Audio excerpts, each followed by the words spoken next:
Inamin ni Bea Alonzo na kinilig siya na naging matagumpay ang sikretong civil wedding nila ni Vincent Ko. Si Bea lang daw kasi ang nakaisip nito at naitago niyang mabuti even to her family, friends at maging sa kanyang manager na si Shirley Kwon. Sa isang fan account ni Bea ay nag-post ng part ng interview ng aktres kung saan ni-reveal niya na siya ang may pakana ng sikretong civil wedding nila ni Vincent. May nagtanong kay Bea kung ano ang reaksyon niya sa paglabas sa publiko ng kasal nila ni Vincent. Pag-amin ng aktres, that was the day after my wedding.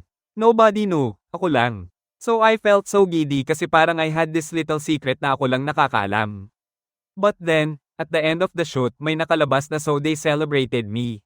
Nakapost din sa fan account ni Bea ang video ng kanyang photoshoot kung saan doon lang nalaman ng mga staff na kasal na si Bea kay Vincent.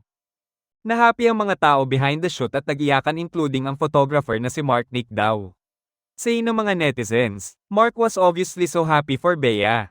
Totoo na kaiyak especially sa mga avid fans ni Bea. Sino ang di maiiyak sa ganyang senaryo, di ba?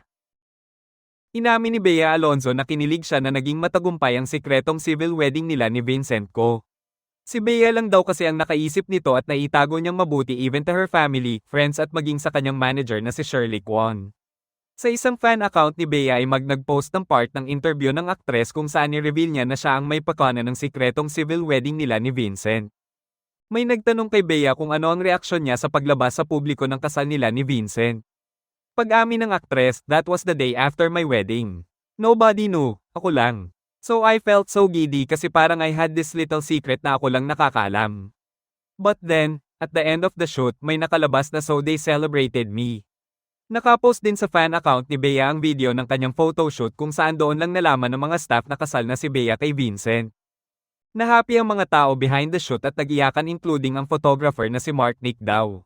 Say ng mga netizens, Mark was obviously so happy for Bea. Totoo na kaiyak especially sa mga avid fans ni Bea. Sino ang di maiiyak sa ganyang senaryo, di ba?